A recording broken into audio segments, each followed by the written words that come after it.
now is Wade Liner, and Wade has the Polocrosse team here in North Carolina. Wade's out of Whispering Pines, and you guys play down in Pinehurst? We do. Okay, well tell our viewers a little bit about what Polocrosse is. Wow, Polocrosse is it's a mix between polo and lacrosse, as the name indicates. It's a great sport. It encompasses the speed of polo, the chess, and the ball and racket skills of lacrosse. So it's a blast to play. It's a blast to watch. It was. I mean, we went down for the Coalition of Horse Councils, and we're filming a little bit of stuff, and Rodney and I couldn't take our eyes off of it. We filmed the whole match. Well, that's good. But most of the time people are watching me to wait for me to fall off, so I'm glad that didn't happen to you. Nobody fell, so that was good. Well, tell us about how it works. How does the game play? The game's played 3-on-3. You have a number 1, a number 2, and a number 3. Everyone is allowed in the center field area. We have our field is divided into thirds. We have a scoring area where the offensive 1 and the defensive 3 are allowed at one time. Okay, there are chuckas in Polocrosse as opposed to polo, where it's chucker. So we had to be a little bit different there. And depending on the tournament, the chuckas can be either 6 minutes or 8 minutes long. So that's when the different sections switch out. And normally they will play either 2 chuckas each or 3 chuckas each, again, depending on the tournament rules. They'll come to the tee after every goal is scored or after a penalty is called also. Any 3 of the players can carry the ball. It's just the one that's allowed to score. The other players will take a defensive player and try to block and push and move them out of the play and make it easier for the offensive players to score. Okay, and how many people are on each team? There are 6 on a team, but only 3 play at a time. Okay, and what age ranges play? Oh gosh, we just returned from a tournament down in Georgia this weekend, and there were players there that ranged from the age of 7 to the age of 69. Wow. We actually had a team that played together. We had a mother, a daughter, and a grandmother on the same team, and it's a blast to watch them play from Grand Bay down in Alabama, so it's a blast. That was one thing that was amazing to me, is how many girls were on the team, and they were really good and fearless. I mean, they're ruthless. They were tough as nails. Yeah. I mean, because I envisioned it as being a man's sport, not just a boy, but a man. If you looked at it, there were probably 60-65% girls generally. Teams aren't divided by sex or by age. It's by the player's ability and the horse's ability. So you may have a 10-year-old girl playing against a 35-year-old man. Wow. Which can be humbling for the man. I'm sure. I saw those girls play. I believe that. Definitely. Well, tell us a little bit about the equipment. Okay, great.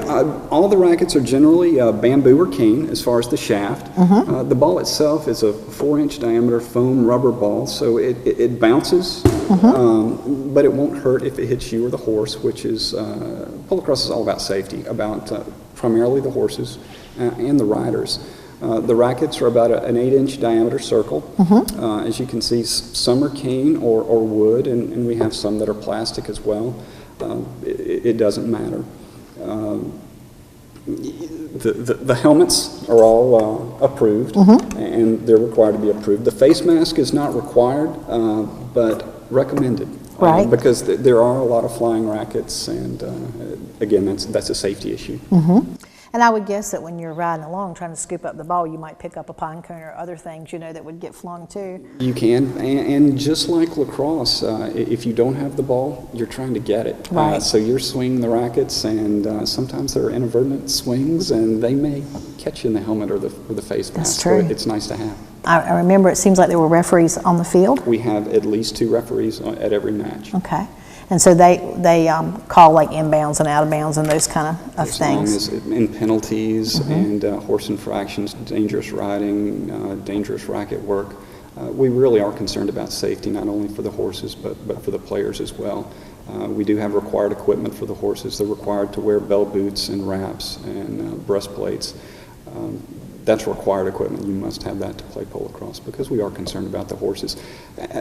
That's the difference between us and polo. In Polocrosse, you're required to use 1 horse for a tournament. So we really take care of our horses because they're important. We only get 1 per tournament.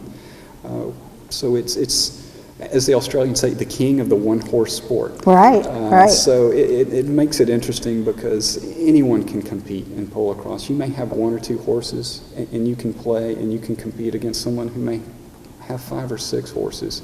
because you can only play one at a time. And what kind of horses are best suited for this kind of work? Oh, and that's another beauty of Polocrosse, because it doesn't matter. Conformation doesn't matter, color doesn't matter.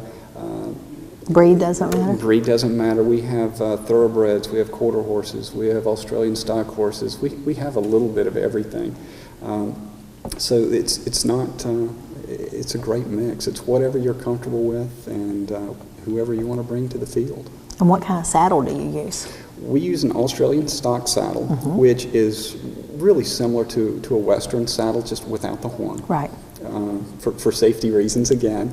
But we also have people that play and ride in English saddles, which is accepted as well. The only restriction is it can't have a horn. Okay. And that's, you don't want to get reins or something else caught around the horn. Now, where do you practice? We practice at the Pinehurst Harness Track, which is our home field down in Pinehurst, and those guys are great to us. Ray is a good buddy, and he takes care of us, and we try to take care of him. It's a beautiful facility. All of our tournaments are there, and we encourage everyone to come and visit. Our tournaments are fun. Bring a blanket, you can tailgate and spend time with the family. There's no admission charge, and anyone that wants to come to a practice, we'll be happy to try them on a horse if they want to try. Fantastic. Now, how many games a year do you play? Normally, there are between 10 and 11 tournaments per year. We have 2 in Pinehurst. We have 1 in May and 1 in September. Okay. And do you play around the country or in the state, or how is that? We do. As a matter of fact, we just returned a tournament from Georgia. We've already been to Florida and Texas this year. We'll have tournaments in North Carolina, Maryland, Virginia, Pennsylvania. So all those are upcoming, and our national tournament will be in New Mexico this year. Wow. Now, are you the only Polocrosse team in North Carolina? We are the only Polocrosse club in North Carolina. The only one in the Carolinas, actually. There's not one in South Carolina. We are one of the largest clubs in the country. We've been very fortunate and had a good base. Our club initially started up in the Greensboro area, and it's kind of shifted south down to Pinehurst. But we have members from Greensboro, Pinehurst, in all areas around. So we welcome everyone to come. Okay. And then is there a global tournament, like a world tournament? There is a World Cup every 4 years, just like the Olympics. The last one was 2011. The United States had its best outing ever. We finished 4th, which was the first time we'd gotten to the medal round, to the Final Four, which was a phenomenal feat. Yeah. It was exciting for us as a country. Sure. And are there any team members that'll be on in those ranks? We do. We have Evan Valley, who is a member of our Carolina Polocrosse Club. His sister Paige are on the long list for the World Cup squad. The next World Cup will be in 2015, so they're in the process of whittling the team down and getting those finalists in. But we also have junior programs sponsored by the American Polocrosse Association. We have an under-16 team that's traveling to New South Wales, Australia this coming summer. Wow. And we have 3 club members from Carolina Polocrosse that are going to make that trip. So it's an exciting time, and it's exciting to be a part of the club. That's awesome. Well, I do hope that they'll take pictures and write me a little journal about their experience for the magazines. We'll be happy to. That would be good. We're not shy about taking pictures. So good.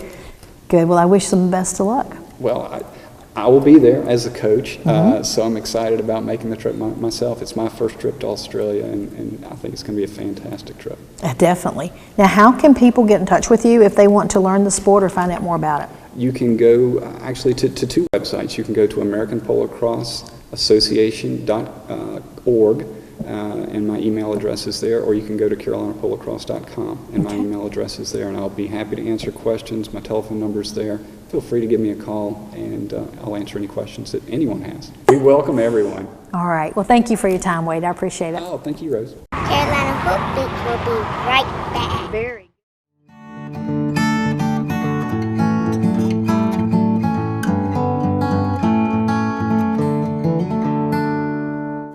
We're your neighborhood source for everything you need from your farm to your home. At Harper Sales and Service, a division of Harper Landscaping, we can cater to all your mowing needs, whether you need to start out with a beginner series for those smaller lawns You can work your way all the way up to a zero turn and even get into those bigger areas where you might have an acre or two or more. We are now dealers for Neutrina and Snapper. My animals depend on me, and I depend on Harper Equipment Sales and Services to keep me running. From my weed eater to my tractor, they can fix it all. When you look for Harper Landscaping, it's no sweat.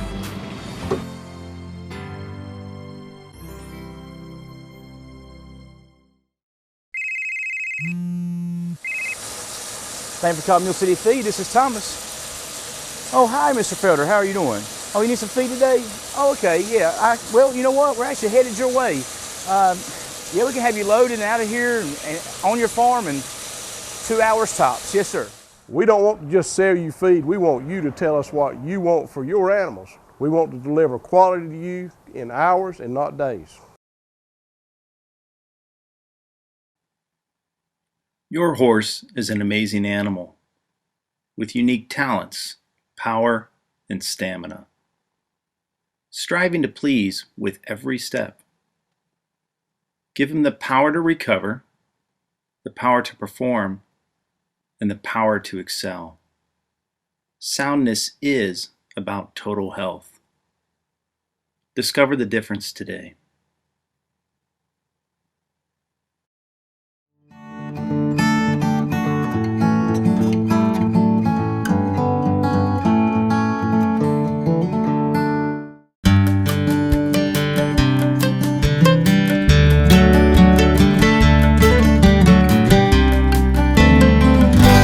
Hi, I'm Dr. Anthony Blitzlager here at the vet school in North Carolina, and I'm here talking with one of my colleagues, Dr. Katie Sheets, who is a medicine specialist.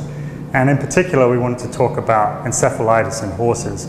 So Katie, we've heard to some extent in the news about Eastern equine encephalitis, or EEE. What does that really mean? What does that mean the horses have? Eastern equine encephalitis is a disease caused by infection with the Eastern equine encephalitis virus. And what that disease results or is caused by is inflammation in the brain and spinal cord that the virus itself causes. So how do they get this virus? Where does that come from? The virus is transmitted by a mosquito bite. So there are infected mosquitoes endemic in our area as well as South Carolina and Florida, so areas east of the Mississippi River, that carry this virus. And the virus is maintained between a cycle of mosquito and bird transmission. And then occasionally an infected mosquito bites a horse and can transmit that virus to a horse. So it sounds like that might be something more prevalent in areas like this with mosquitoes, and also does it vary by time of year or the nature of the year? Absolutely. So the prevalence of the disease is definitely based on the mosquito population. And that's certainly something that fluctuates with time of year, all dependent upon temperature and the wetness conditions and then geography of the region. So high wetland areas are going to have higher mosquito breeding sites and therefore higher mosquito populations.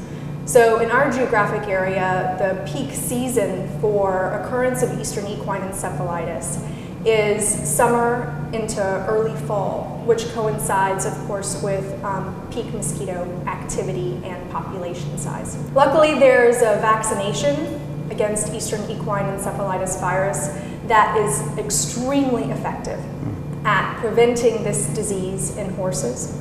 So vaccination is by far the most important and most emphasized tool for preventing this disease. Vaccination needs to be followed on a biannual basis. So adult horses that have never received a vaccine need to get an initial vaccine followed 4 weeks later by a booster.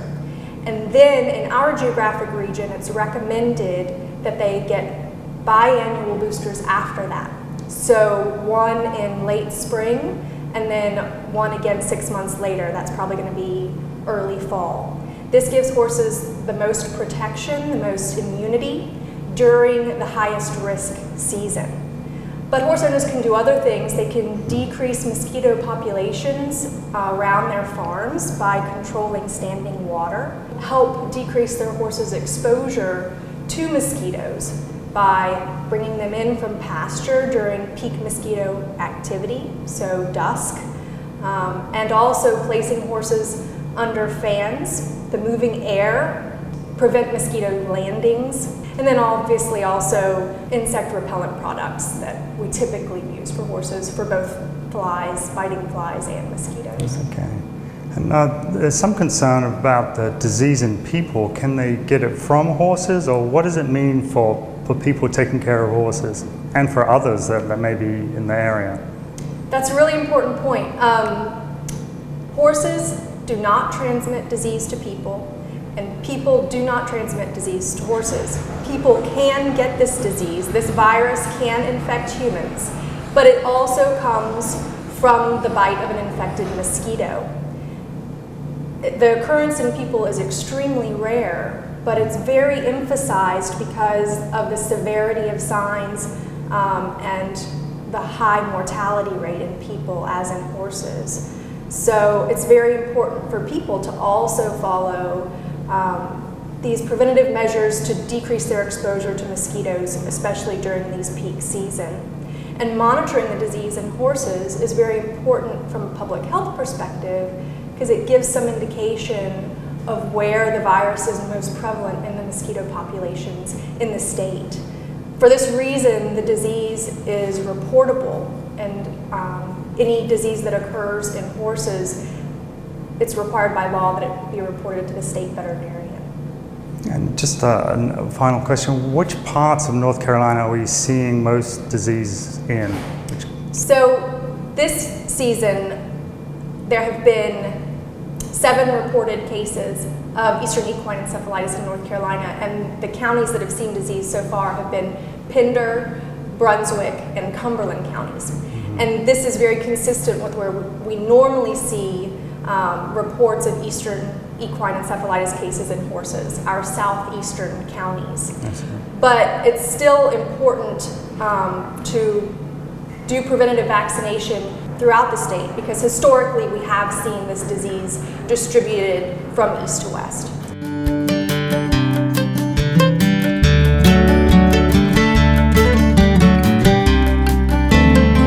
A horse that's bitten by an infected mosquito may initially experience signs that are indicative of fever, so some depression, loss of appetite, and lethargy. That may occur anytime within 1 to 3 days after being bitten by the infected mosquito. 3 to 5 days after the mosquito bite, horses may start to exhibit more specific neurologic signs. This can include more advanced depression, abnormal gait, so staggering, head pressing, circling. They can have trouble swallowing. There may be loss of vision or vision impairment. The disease can even progress to paralysis, recumbency, seizure, followed by death. So this is a very potentially severe disease with significant concerns. And any of these signs are a reason to contact your veterinarian right away in order for additional diagnostics to be performed. Considering the severity of the disease, again, the most important preventative measure we can take is vaccination. Vaccinations should be given to horses twice a year in the early spring and then again in late summer or early fall. Along with vaccination for eastern equine encephalitis, horses should also receive West Nile virus vaccination, another mosquito-borne disease in our area. Vaccines should be given intramuscularly.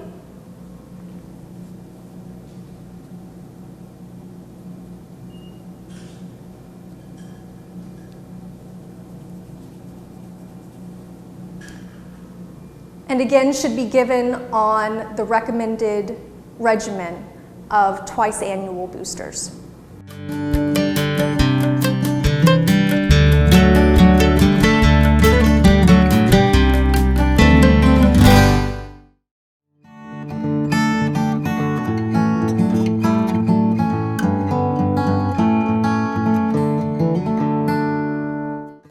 My name is Scott Brookins, and I am the owner of Brookins Construction and MD Barn Master of the Carolinas. At MD Barn Master, we have the best warranty in the business. We have a variety of designs to choose from. Our barns are easily customizable to meet your needs. We have financing available to those who qualify.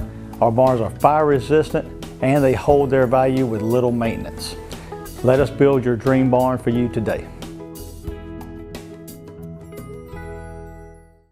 We at World Class Saddlery now have a mobile unit where we can better serve you. We are traveling to local horse events where we are available to answer questions about our handmade saddles and even our other items that we sell. We're now inside of our mobile unit where it's the most exciting part for me because we have a functional workshop where we can make on-site repairs as needed. So be sure to check us out where we're going to be at on Facebook or on our website. You know, you don't need a PhD in tractorology to understand that more power is a good thing. Mahindra tractors are engineered for maximum power and backed by a 5-year powertrain warranty. Yes, sir, Mahindra tractors even have enough power to give the competition a lift.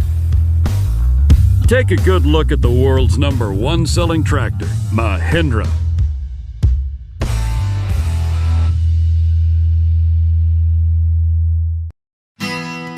The North Carolina Horse Council was established in 1972. We are a nonprofit organization that puts every dollar received back into supporting and working for our members. We are a volunteer organization that is supported by people just like you, with passion and energy. Hi, I'm Sue Gray, Executive Director of the North Carolina Horse Council, and I'd like to share with you today a few reasons of why I would like you to join us. We are your voice. We work on rules and regulations that help you use and enjoy your horses each and every day. There's power in numbers. We have over 306,000 horses in North Carolina, making us 8th in the nation. We also have over 53,000 households owning horses with multiple owners within those households. And we are a $2 billion industry adding to the economics of the state of North Carolina. Power in numbers. We ask you that we can go and help to protect those privileges as we move forward. But we do more than that. We also do grants and we help to preserve land and protect our trails, and we support youth groups and other equine associations throughout the state. And here we sit in Lumberton today, we're working to build the Southeastern Agricultural Event Center into a mega horse park for the state of North Carolina. Come join the herd. We need you. Hi, I'm Rose Cushing, and as publisher of Carolina Hoofbeats magazine and a breed farm owner myself, I joined the North Carolina Horse Council because I was interested in the laws and rules and regulations that would affect me as a horse owner as well as my business. I've gotten very involved in it, and we've put on all kinds of events to help the equine industry and raise money for different projects. It's been a great experience, so if you haven't joined the North Carolina Horse Council yet, be sure and join the herd soon. Hi, I'm Alan Harper. I serve on the executive board of the North Carolina Horse Council. The Horse Council fights for the right of horse owners in North Carolina. We're currently working on the right to ride, which is very important. It gives horse owners a place to ride our horses in North Carolina on state-owned lands. I have a diverse background in horses. I've served on the North Carolina High School Rodeo Board, served as president 2 years ago, and I've also served as president of International Shrine Horse Patrol. So we, being me and my family, are very involved in the horse industry. I've owned horses all my life and believe in what the Horse Council has to offer. It's a minor membership fee of $12 a year, and you'll represent it very well in Raleigh. Thank you. Good morning. I'm Jerry King from Parkton, North Carolina. I train horses out of a facility there. We've been working there for several years, and I'm on the board of the North Carolina Horse Council, and the reason I did was to try to help promote the horse industry in our state and what this facility here could do for the horse industry, and to gather the stalls up. We're trying to raise money here to build the stalls and promote the stalls. This is a very good facility here, great location, a bunch of good people around here. So everything we're doing here this weekend is to promote the growth of this facility and for the horse industry, which reaches not just horses, but feed, tack, fuel, motels, and every industry that you could think of that's in the county. We help support it in some means or another. Hi, I'm Linda Falls. I'm a farm owner here in Robertson County. We own quite a few horses, about 11 or 12 of them. And of course we do some farming also. I joined the Horse Council several years ago and I'm on their executive board. And I did this because I wanted to be more involved with the horse industry and the landowners and what was going on in our state and with the legislators. And I really enjoy going to Raleigh and to the different places we have to go to find out more about what is going on in our state, involved with our farming, with our horses, with our right to ride, our trails, etc. Hello, my name is Rachel Flake and I am Junior Miss Southern Horse Festival. I represent the North Carolina Horse Council. The Horse Council helps the horse industry and financial aids for the horse industry. The pageant includes a personal interview with the judges, a 1-minute speech, a horsemanship pattern, and they also judge you on appearance. We welcome you to join us and be part of the largest and most active horse council in America.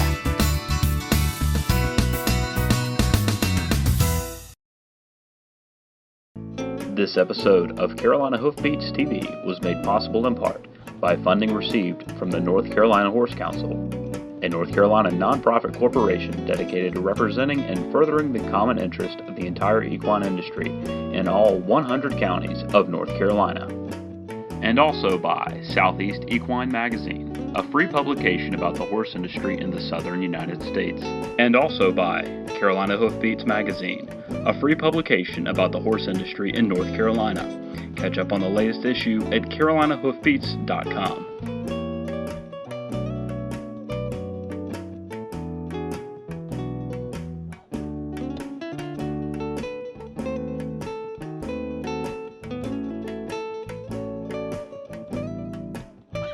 Sitting high in the saddle, nothing else matters. My feet in the stirrups, I'm so happy. There's nothing like the same.